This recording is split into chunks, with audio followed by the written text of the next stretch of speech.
시제 시리즈의 연속입니다. 이번 시간에는 일부러 틀린 시제에 대해 알아보도록 하겠습니다. 아니, 일부러 틀린 시제라는 게 무슨 말이냐? 맞으면 맞는 거지. 일부러 틀리게 쓴다는 건 또 무슨 상황이냐? 분명히 이렇게 얘기하실 분도 계실 겁니다. 하지만 우리는 일부러 틀린 시제라는 이런 내용들을 굉장히 자주 봐왔습니다. 예를 들면은 이런 거가 되죠. Could you help me? 당신은 도와줄 수 있습니까?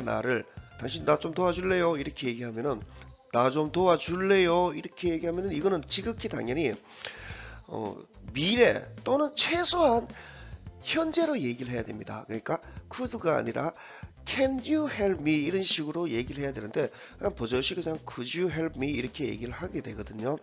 왜 이렇게 했느냐 이거에 대해 가지고 알아보는 시간을 갖도록 하겠습니다. 저는 오즈 영어 TV를 운영하는 현직 강사 오재욱입니다. 시리즈를 하면서 처음 12시제부터 시작을 했었지요. 이거는 우리 문법의 기본이 이제 12시제의 바탕을 두고 있기 때문에 그렇습니다. 12시제를 알게 될 것 같으면은 시제의 이름에 대해 가지고는 알기가 굉장히 쉽습니다. 알기가 쉬운데 반면 시제의 이름이랑 내용이 와닿지가 않는 면이 좀 많이 있어요. 그에 대한 대안으로 시제는 현재와 과거 이 두 개로만 보자라는 이 시제를 제시를 했었고요. 그 다음에 이번에는 이 시제의 바탕을 두고 일부러 틀린 시제를 얘기를 하게 됩니다. 조금 전 슬라이드에서 봤듯이 분명히 현재의 내용임에도 불구하고 왜 could라는 과거를 썼느냐, can you 안 쓰고 could you를 썼느냐, 여기에 대해서 얘기를 좀 알아보는 시간을 가지도록 하겠습니다. 이거는 보통 우리 문법으로 얘기를 하면은 가정법이라는 단원이 됩니다. 가정법으로 특정을 할 수가 있는데 이 가정법이라는 단어를 공부를 하면서 고생을 좀 많이 학생들이 많이 고생을 해요. if로 시작을 해가지고 if 절의 시제가 과거이면은 주절에 뭐 어쩌고 저쩌고 이거는 가정법 과거 뭐 아이고 굉장히 복잡하게 설명을 하게 되거든요. 근데 그 문법 설명이 영어 공부에는 별로 도움이 되지를 않습니다. 도움이 되질 않고 이 가정법이라는 영어 제목을 보게 되면은 subjunctive mood가 되거든요. subjunctive 이렇게 살짝 이렇게 무드에 깔아앉아 있는 듯한 그런 분위기가 되는 거고요. mood는 말의 분위기를 얘기를 하는 겁니다. 이 말의 분위기만 알면 될 것인데 무슨 가정법 해가지고 오만 가지의 가정법들이 줄줄줄줄 나오게 됩니다. 이 공부하기 굉장히 어렵습니다.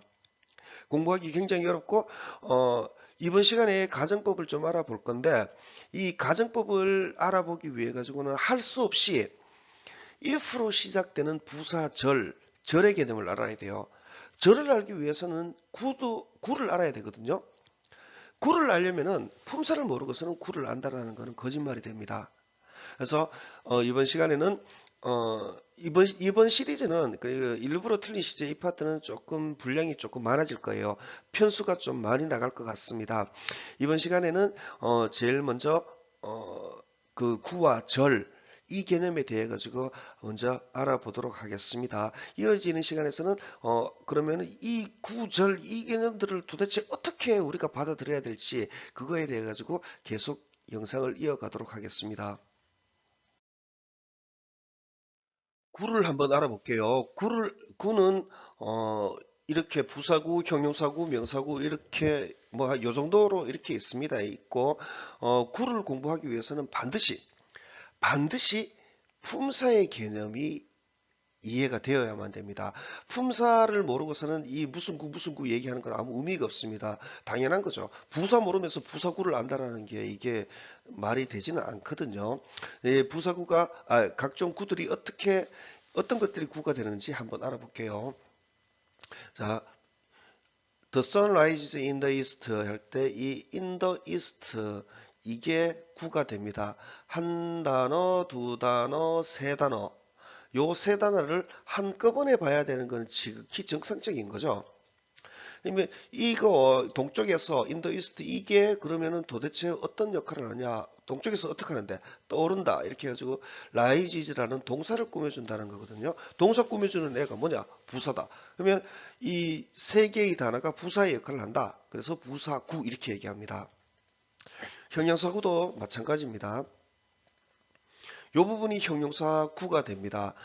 man, 사람들, 남자들, 뭐 사람 남자 뭐 그렇게 하면 됩니다. 그냥 man in black, 검은색 안에 그러니까 검정색 수트를 보통 얘기합니다. 검정색 정장을 얘기를 해요. 남자들, 사람들, 검은색 정장 안의 이 사람들은 이다, 달리고 있는 이다, 달리고 있다. 요거를 이제 형용사구 또는 전치사구라고 얘기를 하거든요. 이름 짓기가 조금 난감해요. 조금 뭐 그래서 왔다 갔다 합니다. 통상 이런 얘기 많이 들어보셨을 겁니다. 이런 명사, 그 다음에 전치사 이렇게 이어지면은 WHO 뭐 이런 관계대명사 더하기 이제 비동사가 빠져 있는 형태다. 많이 이렇게 많이 들어보셨을 겁니다. 근데 뭐 빠져 없으면은 없는 거고 뭐 이게 빠져 있다라는 게 딱히 그렇게 뭐 와닿는 말은 아닙니다. 하여간 그렇게 많이 얘기를 하곤 합니다. 명사구는 이런 것들입니다. 이게 명사구가 돼요. 나는 좋아한다. 좋아하는데 뭐를 좋아하느냐? 이 전체를 좋아하게 된다, 좋아한다라는 거거든요. to read, 읽을 것을, 그리고 쓸 것을, 읽고 쓸 것을 이렇게 되는데, 이거에 왜 명사구가 되느냐에 대해서 얘기하려면 설명이 굉장히 복잡해집니다. 그래서 빼버리고, 다른 뭐 생략해버리고 일단은 이런 것들을 구라고 얘기한다라고만 얘기하고 말겠습니다. 한 가지만 더 얘기를 하자면은 to read 이렇게 되어서 to 더하기 동사 원형 이 to 부정사라고 얘기를 하죠. 이 to 부정사가 like의 목적으로 쓰였다. 그래서 명사처럼 쓰였다. 명사적 to 부정사의 명사적 용법이라고 많이 얘기를 합니다. 크게 의미 있는 내용은 아닙니다. 구에 대해 가지고 정리를 내려보게 될 것 같으면은 두 개 이상의 단어가 한 가지 품사 역할을 하는 겁니다. 한 개의 단어라고 하면 무슨 사 이렇게 사자가 들어가게 됩니다. 근데 이런 식으로 몇 개를 같이 봐야 된다, 한 덩어리로 봐야 된다 이럴 경우에는 무슨 사라고 못 붙이고 이렇게 구라고 붙이는 겁니다. 그게 답니다. 이젠 절로 넘어가 보도록 하겠습니다. 또한 마찬가지입니다. 절 또한 품사의 개념을 알고 있다라는 전제 하에서 이 절이 설명이 됩니다. 이, 한 개의 절이 부사의 역할을 하고 형용사의 역할을 하고 이래가지고 그냥 이제 이것들을 이제 무슨 절 이렇게 얘기를 하는 겁니다. 당연히 이 부사 모르면서 절을 안다, 부사절을 안다. 이거는 될 말이 아닌 것이죠. 부사절을 한번 알아보도록 하겠습니다. 부사절이 어떤 것들이 있는지. 이게 부사절입니다.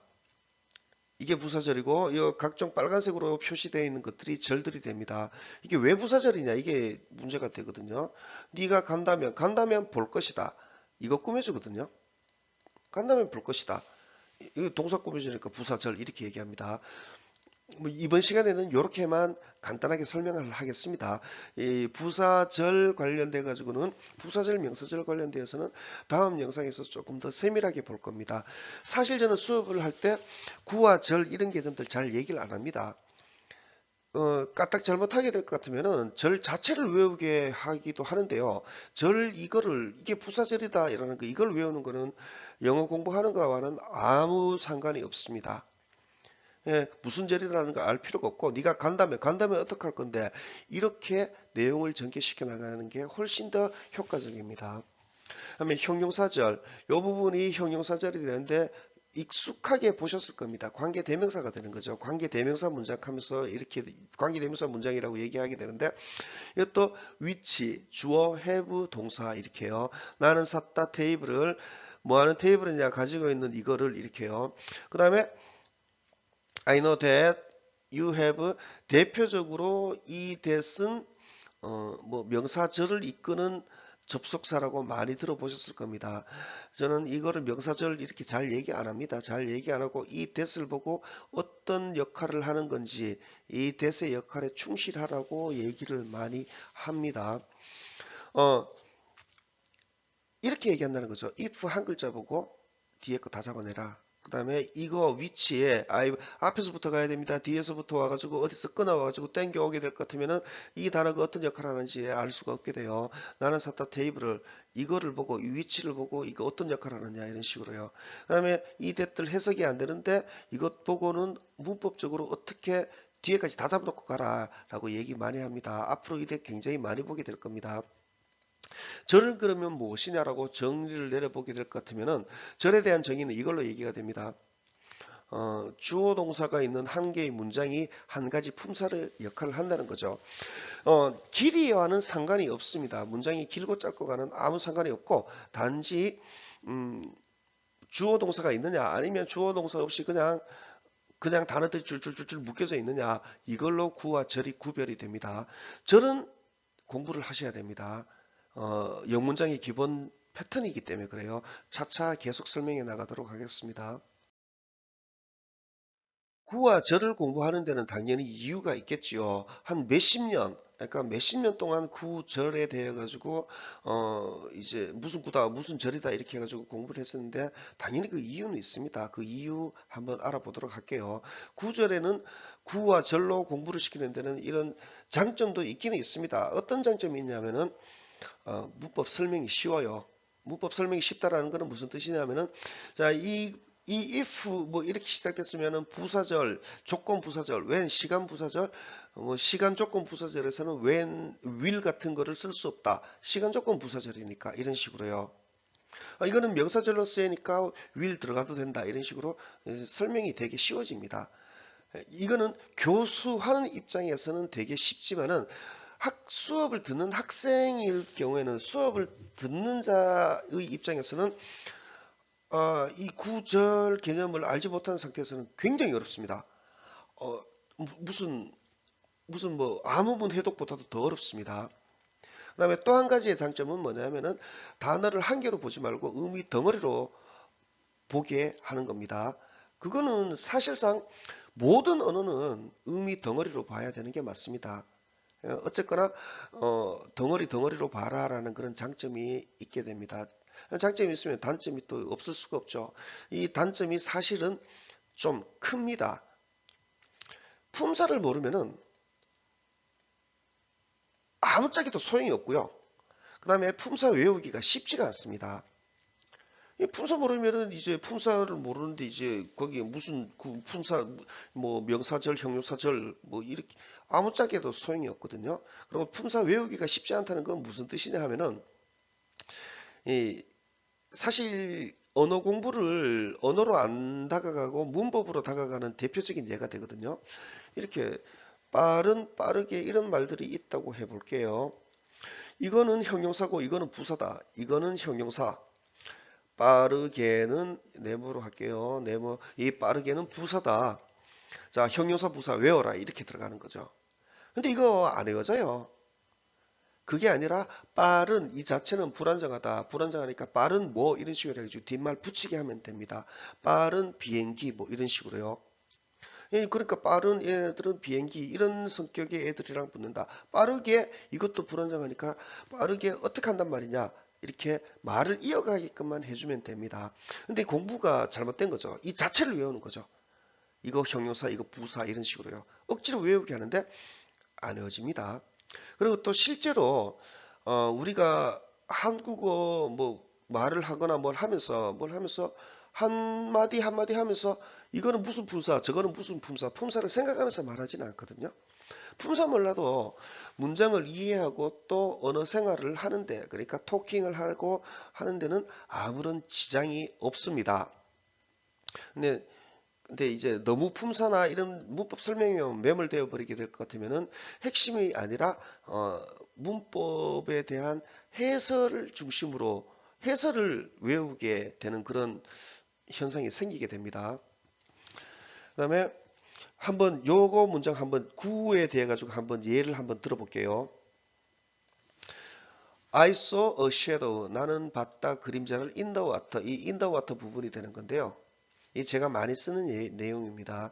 나는 봤다 그림자를 in the water. 최소 물에서 봤다거나 물에서 봤다 또는 물 안의 그림자 이렇게 해야 됩니다. 하지만 이건 안 됩니다. 물에 이거는 안 돼요. 물에 이거는 안 되는데 굉장히 많은 학생들이 그리고 대표적으로 이렇게 해석을 해라 이럴 것 같으면은 거의 대부분 물에 이렇게 끝냅니다. 물에 이렇게 했을 경우에 저는 이렇게 얘기합니다. 물에서 어떻게 했는데 이런 식으로 해가지고 물에 이렇게 가버리면은 이거랑 앞에 ISO 섀도우랑 인더와트 이거랑 따로 끊어져 버리게 됩니다. 이렇게 끊어져 버리면 내용 연결이 완성이 되지가 않거든요. 내용 연결이 안 됩니다. 그러면은 자체를 이해하기가 많이 힘들어져 버리게 됩니다. 이 문장에서 보면은 그러면은 이거 인더와터 부분이 물에서냐 물 안이냐 이거 어떻게 가려내느냐 이건 못 가려냅니다. 이거 한계로는요.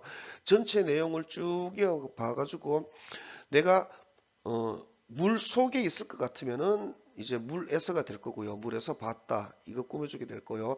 물 속이 아니라 물 바깥에 있을 것 같으면 물 안의 그림자 이렇게 물 안에 이렇게 되겠죠. 그러면 인더와터 이거 무슨 구냐? 이거 이름 못 정하죠. 정할 필요가 없는 겁니다. 최소 두 개 중에 한 개 정도로 이해를 할 수 있으면 되는 겁니다.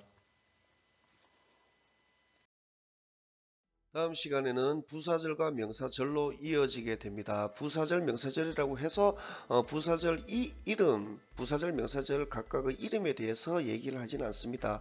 얘의 역할, 얘의 역할 이거에 대해서 얘기를 합니다. 부사절과 명사절이라고 하는 것은 사실상 영어 문장의 기본 패턴이 됩니다. 기본 패턴이 되고 영어 문장의 기본을 확실히 다질 수 있는 기회가 됩니다. 이건 무슨 뜻이냐 하면요. 이런 문장이 있다고 할 것 같으면은 대번에 if you 이렇게 이 if 한 글자를 보고 이제 주어가 동사한다면 너는 주어는 뭐 할 거다 미리 다 잡아놓고 가라는 거죠. 하나 둘 셋 하나 둘 세 개의 단어에서요. 이렇게 다져놓고 이렇게 다져놓고 글자를 이해하는 거는 비단 독해를 하는 데만 영향을 미치는 것이 아니라 여러분들께서 영어로 토킹을 하실 때 영어로 대화 소통, 의사소통을 하실 때에도 굉장히 유용한 방법이 됩니다. 유용한 방법이 아니라 실제로 적용이 될 수 있는 방식입니다. 말을 한다고 얘기를 할 때, 상대에게 얘기를 한다고 할 때, when you 이렇게 when으로 시작을 하면은 when you 이러면은 이럴 때 뭐 할 거야 이런 식으로 해가지고 끝까지 미리 다 잡아놓게 간다는 것이죠. 그런 내용으로 계속 부사절과 명사절로 이제 영상은 이어집니다. 이번 영상에서는 좀 무시무시한 애니메이션을 넣어 봤는데 이제 앞으로 살아가게 될 세상에서는 영어가 배제된 상태에서는 좀 살아가기가 힘들 것 같아요. AI나 뭐 딥러닝, 블록체인 뭐 이런 각종 세상을 움직이는 지식에 대한 설명이 지식이 다 영어의 바탕을 두고 있어요. 이 영어가 이런 기술들은 우리가 뭐 원하건 원하지 않건 상관이 없습니다. 아무 상관이 없이 우리에게 영향을 끼칠 수밖에 없게 되죠. 뭐 우리에게 마치 뭐 불가항력적인 공룡처럼 무시무시하게 다가오는데 나 몰라라고 얘기를 해가지고는 뭐 딴전 부리고 있어가지고는 20 앞으로의 삶을 영위하기는 조금 힘들 것 같아요. 이 영상에서 좀 도움이 될 수 있었으면 합니다. 좀 더 성의 있고 조금 더 이해가 좀 쉬운 쪽으로 영상을 준비하도록 하겠습니다.